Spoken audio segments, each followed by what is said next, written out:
What's up? This is Bionicle Boy, and it's time to watch the latest episode of Death Battle with Aang versus Elric. I even saw a few times Aang, but I never actually watched it. And where am I supposed to say? I never actually heard of Elric either, and the fact that my name is also Edward, just like him, but I'm actually a Romanian, and for this death battle, I'm on his side to win in this death battle. So, everybody, keep your fingers crossed for Edward to win.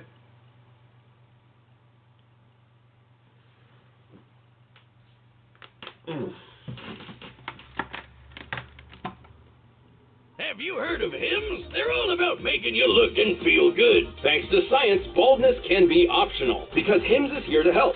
Hims.com is your one-stop solution for hair loss, skincare, and sexual wellness for men. Get started with the hair loss, hair kit. My brother has this problem. Right now, while supplies last and subject to doctor approval. Oh. See their website for full details and safety He could use him. This could cost hundreds if you went to another doctor or pharmacy. So go to forhims.com/deathbattle. That's forhims.com/deathbattle. Forhims.com/deathbattle.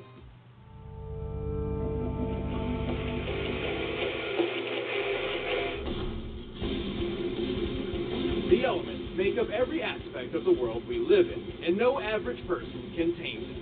But somehow these kids can master them with a vengeance. Like Aang, the Avatar, and Edward Elric, the Full Metal Alchemist. He's Wiz and I'm Boomstick. And it's our job to analyze their weapons, armor, and skills to find out who would win a death battle. Water, earth, fire, air, Heart. Once the this is not Captain Planet. And some of their citizens could even learn to bend their nation's elements.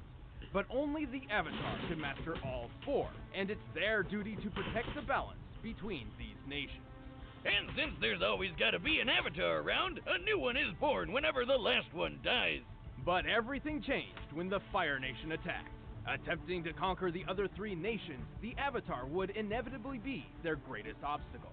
Man, they'd even go after a kid? Living among the air nomads, Aang was an energetic and dutiful 12 years old when he learned of his destiny.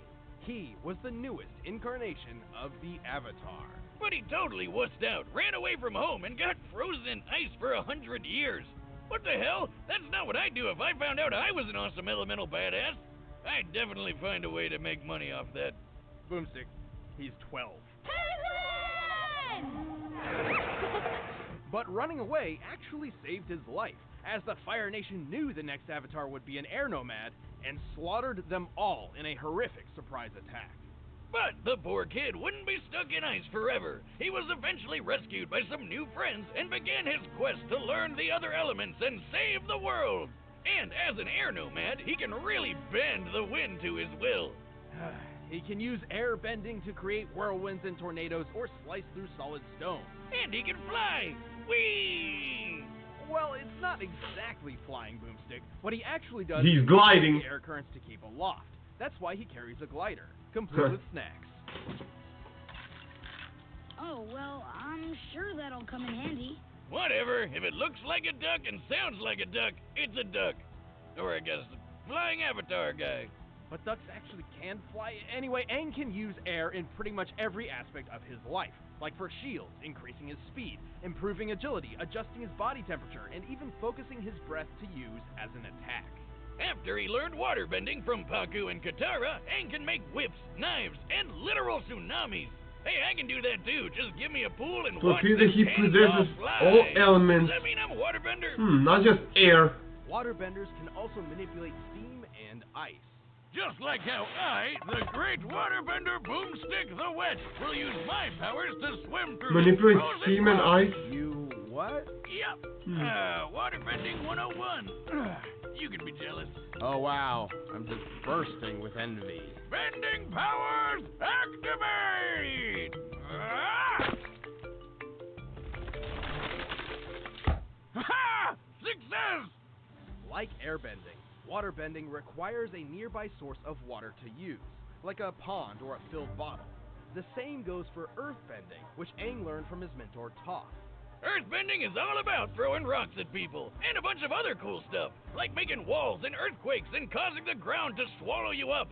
Which is kind of creepy, actually. Last but They certainly said that not least, he hasn't Aang learned learned metal the bending. firebending from his longtime rival. He cannot bend his Unlike the other artists, Edward's metal. firebenders can actually create fire to use at will.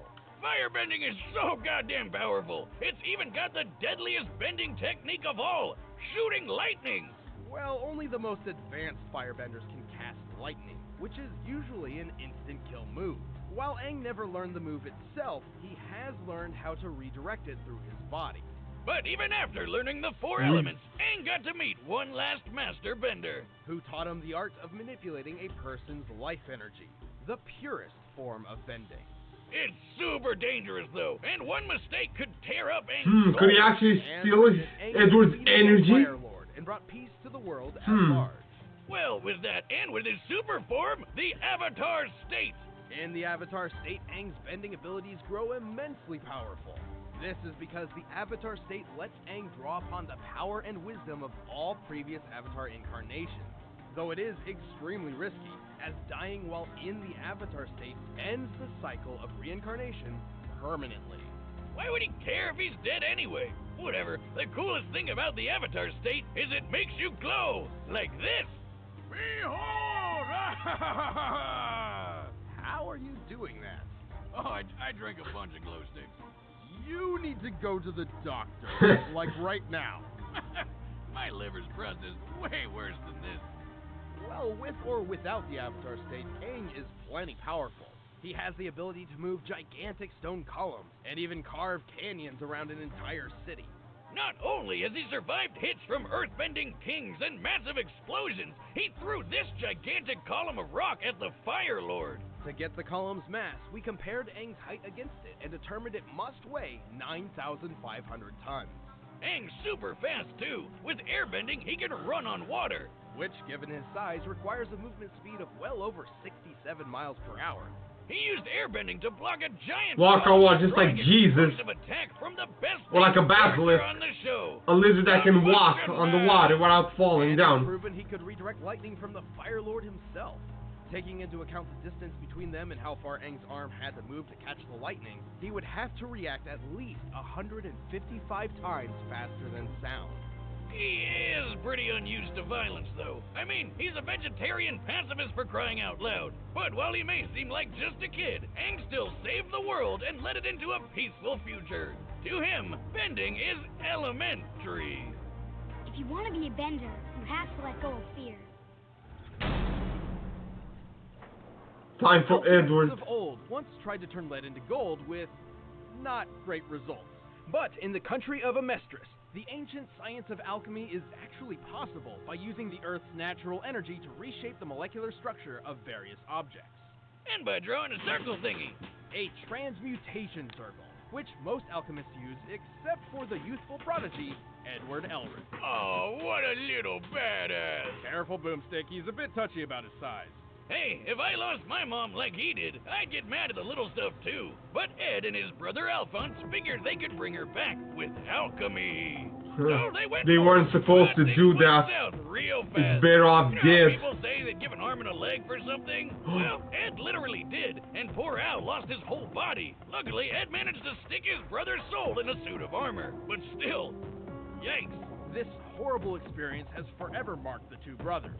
No one is meant to transmute the human soul, and the boys were lucky just to escape with their lives. But he got something good out of it, like super secret knowledge, including how to do alchemy without a circle thingy. He just has to clap instead.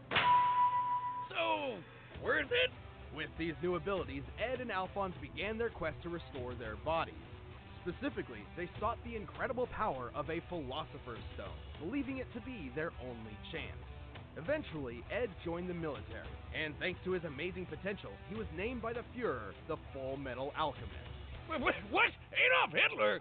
Nah, it's just Bradley. He's okay. Until he isn't. Spoilers! Also, since Ed lost a couple limbs, he got them replaced with automail, kinda like my leg.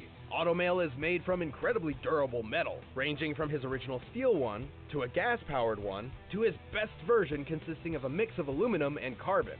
Apart from being durable metal prosthetics, Ed's automail limbs function just like normal ones. He can even reshape his arm as a weapon. So he can turn it into swords and saws and stuff, increase its durability by hardening its makeup, or turn it into an umbrella. Ah, truly a limb of many talents. But at the end of the day, Ed's true talent lies not in sword fighting or umbrella holding, but the art of alchemy. He can do all sorts of crazy things with all the elements. He can basically make anything he wants, like spears and shields. So long as he follows the rule of equivalent exchange. Anything created with alchemy must have a source of equal value, and cannot be made fundamentally different. For example, lead can be molded into a statue, but it cannot be turned into water. Other than that, there are three principles needed to use alchemy well. Comprehension, Which means you gotta understand what the thing you're using is made of. destruction, Breaking stuff down. and reconstruction. Putting stuff back together. Ed is only limited by the materials at hand and his imagination. At his full potential, he can do almost anything.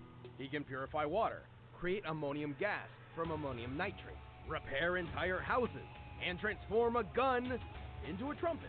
Don't you ever try and do that with any of my Possesses guns. the power of Anyway, metal. Ed's also learned destruction alchemy, which does exactly what you think it does, make a big ol' kaboom. Ed's used it to destroy stuff like automail, but it can also be used to explode people's heads. So, using destruction alchemy, Ed should be able to destroy something like this on a molecular level. Ha! Or you could just do that. Anyway, with all of his abilities, Ed has done some incredibly impressive things. Not only has he blocked gunfire from a Gatling gun after it started firing, he's dodged a pistol from nearly point-blank range, and his automail arm even took a bite from a lion-headed chimera. It was totally fine. Assuming this chimera has a similar bite force to that of a real lion, that means Ed's arm stood up to a force of 1,000 pounds per square inch. He's created a gigantic cannon, and then survived that cannon exploding while he was standing on it. And then he survived being on top of a huge boulder exploding too. We can measure the boulder's explosion against Ed's size to get an approximate energy output. With a radius of 36 feet, this blast must have been equivalent to over 100 tons of TNT. How's that for equivalent exchange, bitches? He also survived an explosion that took out most of a 10-story building. Even apart from being tough, Ed has shown considerable strength when using alchemy. Like when he created a gigantic golem to crush his opponent. By measuring the size of the stone golem's thumb, comparing it to the size of the average human's thumb, and using that scale to estimate the size of the golem, that gives us an estimated weight of over 3,000 metric tons. All this without any Philosopher's Stone, because it turns out those things are really, really messed up. Right. Philosopher's Stones are extremely powerful and can be used in many different ways. Kimberly the Crimson Lotus Alchemist, for example, used one to create a massive explosion equal to 157 kilotons of TNT. However, it turns out that these stones are composed of imprisoned human souls. So Ed and Al vow to avoid them on principle. Although Ed can boost his alchemic power in a similar manner by drawing on his own life force, increasing his potential at the cost of shortening his lifespan. But that's what Ed ultimately had to learn, what it truly means to let something go. And so he found another way to revive Al's body, sacrificing his own power for the sake of family. Aw, what a nice guy. But all in all, so long as Ed knows what he's trying to transmute, he's an amazing force to be reckoned with. Now let's go home. Together.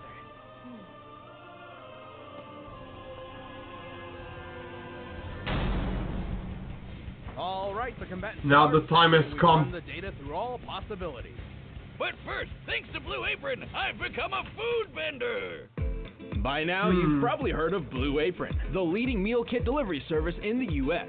Choose your meals each week, get the ingredients delivered to your doorstep, and whip up a meal using the easy-to-follow directions provided. It's a great way to get fantastic meals without having to worry about all that tedious prep work cooking at home usually requires. And if you jump in now, you'll get some delicious summer choices like juicy burgers and tomato salsa. Personally, this has been a fantastic way to get legitimately good meals into my busy weekly routine. My favorite part is feeling like a master chef, making creative and delicious meals with my own hands. You guys really need to try it out. It's pretty nice coming home knowing I'll have a delicious meal I can whip up with Thinking ease. To start who making could win, delicious, brag-worthy meals comparing at their home without the powers hassle, and try abilities. Blue Apron. Check out this week's menu and get $60 off at blueapron.com/battle. That's blueapron.com/battle. Blue Apron, a better way to cook. But right now, it's time for a death battle!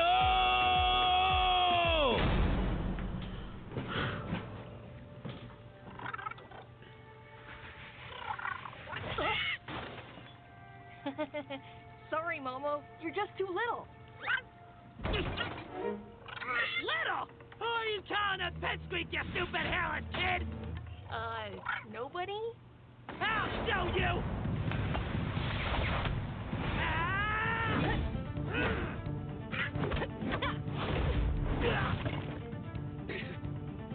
Take it easy, Android. He's gonna call you little.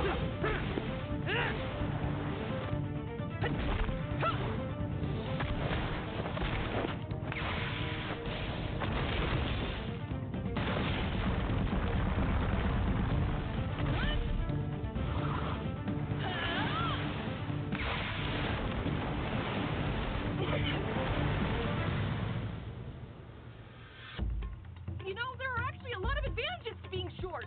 Like, you'll never hit your head on door frames, and, I'm still growing! Now I gotcha. That's a decoy. Oh, no! I'm sorry! A classic misdirection. That's advantage Elric! Ha! Damn it!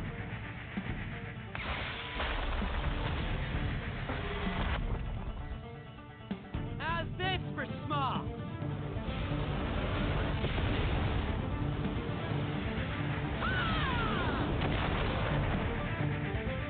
What kind of alchemy is that?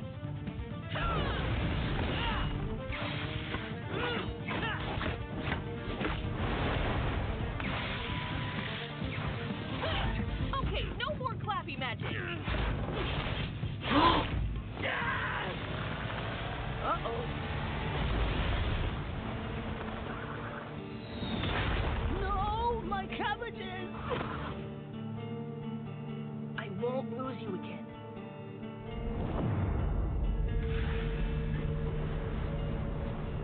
I think he's trying to steal his energy. Or you mean just sensing him? Nice try, Shorty!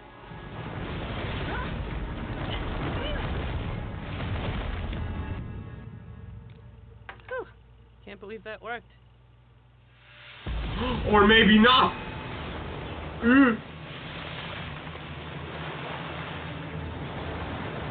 This ends now!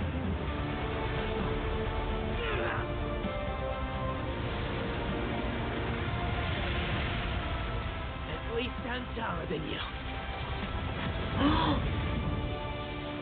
You left me no choice. KO! Looks like Ed didn't have a leg to stand on. Or arm, I guess. Ed may have been more quick-witted and inventive, and he certainly had more combat experience. But Aang's bending abilities were far more versatile and readily available than combat alchemy. Yeah, it had cool stuff like cannons and gun trumpets, but Aang was fast enough to react to lightning, which is way faster than dodging a measly bullet. Recall how Ed survived an explosion that destroyed most of a 10-story building. By examining the size of the building and thus the volume of the conical explosion, this blast must have equaled about 30 kilotons of TNT. That's cool, but Aang did way more when he carved up a circle around that city in Avatar State. The force to blast such a huge ravine around the city of Yu Dao was a massive undertaking. By measuring the width, length, and depth of the affected area compared to the size of the city, we found it would take almost 160 kilotons of TNT to pull that off. More than 5 times greater than Ed's best durability feat. So Aang definitely had the stuff to crush Ed's automail arm and the rest of him. Granted, Ed could reach this sort of power by sacrificing his life force. Remember Kimblee's explosion, the one empowered by a Philosopher's Stone, a blast worth 157 kilotons of TNT? That's almost identical to Aang's feat, and theoretically, Ed could have been capable of this level of power. Theoretically. However, a Philosopher's Stone uses many souls, while Ed could only draw from his one. Not to mention, drawing from his own life force meant his power-up had a very short and dangerous duration limit compared to the Avatar state, which has no such limit. But even so, Ed's tactics and creativity kept him in the fight, yet the Avatar's speed, power, and versatility was too much for him. Aang may be a pacifist in canon and would hardly kill anyone, but unleashing his full power is a sight to behold. Just when Ed thought he had the hang of it, he alchemist the mark. The winner is Avatar Aang. I'm sorry, Thanks for watching this Edward. episode of Death Battle. If you want the battle music for yourself, you can get it by clicking the link down below. And if you'd like to see some more battle and death, make sure to click the link over there. Yeah, who's this? He was gonna fight the next death battle. That's right. The Ghost Rider versus. It's him, Lobo.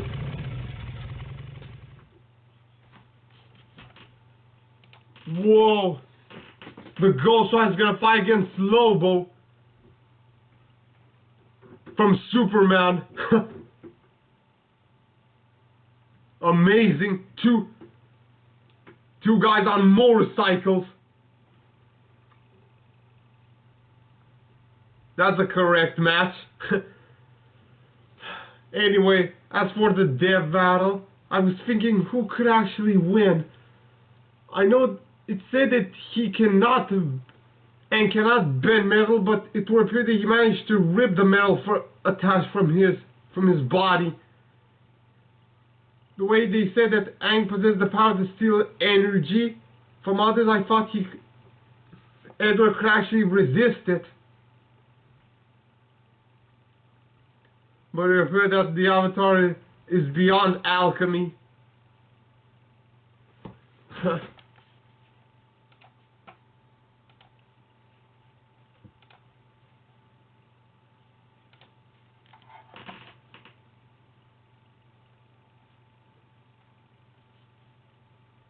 Let's see what they say on the comments of this death battle.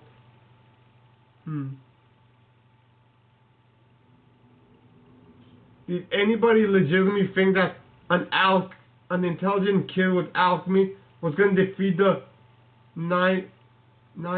omnipotent spirit god? So Aang possessed the power of spirit gods beyond anything that Edward has ever studied.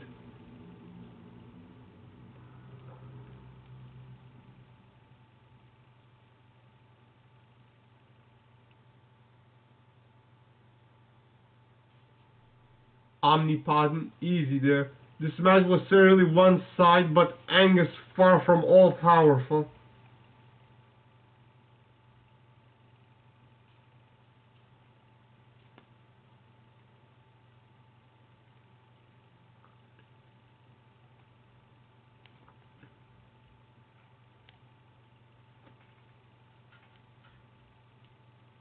He punched God.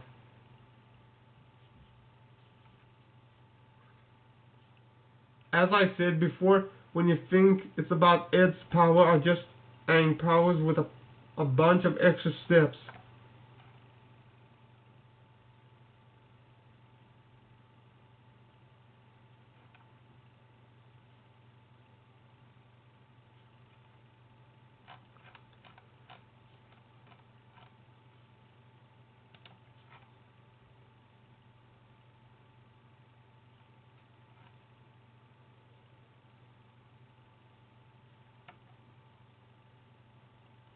Once Ed lost his arm, it was over. Aang wins with no problem. Yeah.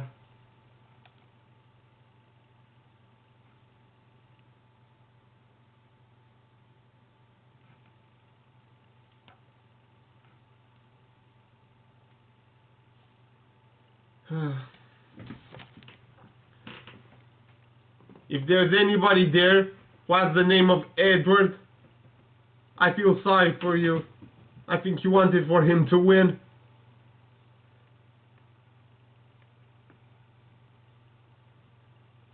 I want to say something about the next two components. Johnny plays with Lobo. I played a game of the Ghost Rider on PlayStation 2 and watched the whole the two movies. And I actually know Lobo in my childhood when I watched Superman.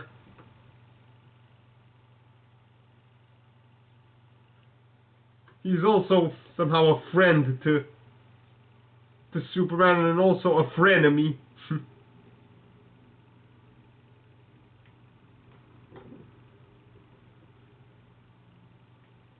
I'll see you guys at the next death battle between these two.